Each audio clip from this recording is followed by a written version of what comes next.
This just smells fishy to me if you're a shareholder looking at the precedent this sets. These guys are young, 46. I don't know that we've had any precedent for a tech company, a giant of this size, a controlled company, where the founders say, hey, we still want absolute say over what happens. We just don't want an operating role or to be chairman of the company. Have we seen this before, Kara? Oh, yeah. Well, in little places, look, the founder of eBay, Pierre Omidyar, left the company and put it in the hands of Meg Whitman, and it was a significant company at the time to do that. And he went off and did a whole bunch of things and still was quite involved in the biggest shareholder. Bill Gates left the company, and there was, at one point he was not that much older, but he was slightly older. But those weren't controlled companies. They had significant stakes, but they weren't controlled. And Bill Gates was in his 50s. He only stepped down as chairman a little over 5 years ago. Got it. I wrote about this last week in the New York Times, this dual stock thing, which I think is needs to be sunsetted at some point. But you're right. They have, they announced this, we're leaving, goodbye, we're the parents, and yet they still can hold the keys to the car, the keys to the house, all the credit cards, and everything else. And so that's what's really interesting here is how do you operate as the top executive at a company when the real power resides with the founders still. And so the issue is how much interest are they going to have in it? How much time are they going to spend? How irritating they're going to be? What they really can do and can't do? How they conduct themselves? And that's all TBD going forward. But they certainly have the ability to do whatever they want, as always.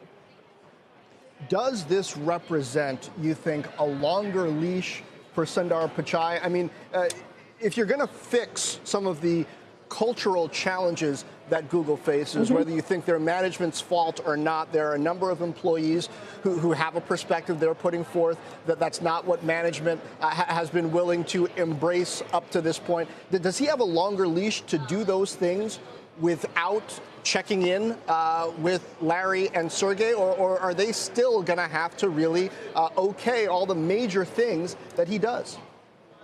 It's undetermined, right? As I was saying, he doesn't know, but they certainly have the ability to continue on. And this is the whole idea that I talk about is this accountability, that the buck doesn't quite stop at Sundar Pichai, but it does. He has all the responsibility, but he doesn't have the same power they do. Now, they may go off and do their floating cars or the various, items or their elliptical bicycles or their other projects, which they've been doing already. By the way, they have not been involved in day-to-day management for a very long time, even though they hold those titles.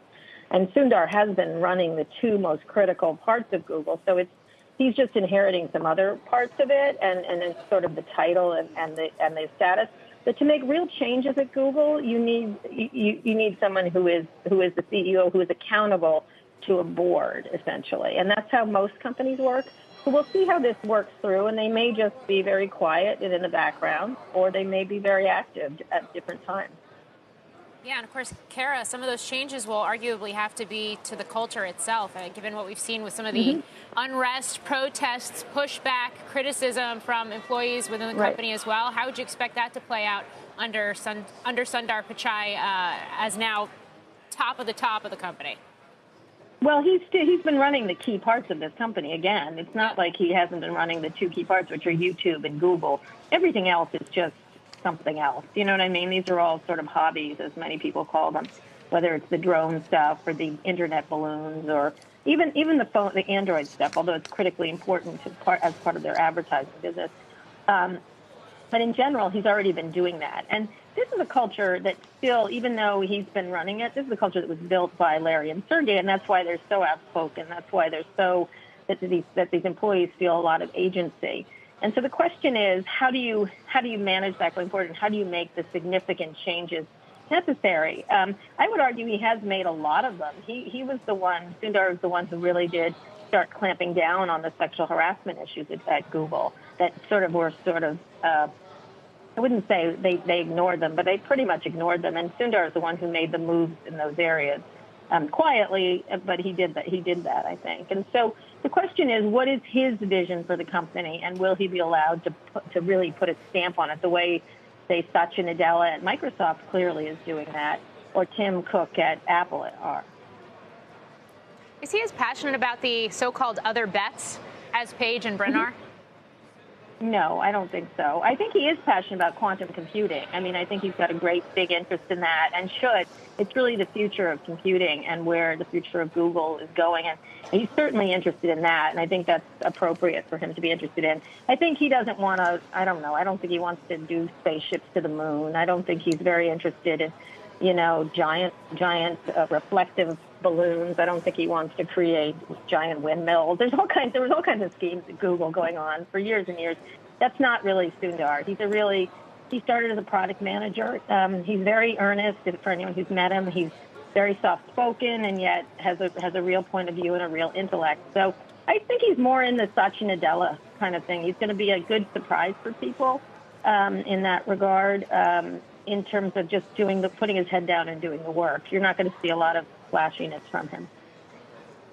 While we've got you, Kara, as we're talking, Reuters has this exclusive on Facebook saying that Instagram is going to start requiring birth dates from new users to protect minors as they expand alcohol advertisements. That does sound like a new chapter in Instagram's history.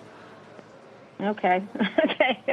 I mean, the issue is who's using these products, and any product that kids get near, and a lot of kids like to use Instagram, and I don't think there's a whole lot of checking going on. If they're going to start selling that kind of stuff, they really do have to be, they can't get dragged into like a Juul-like problem. Like they're not selling actual products, but they're selling products, right? They're selling alcohol or selling advertising for alcohol.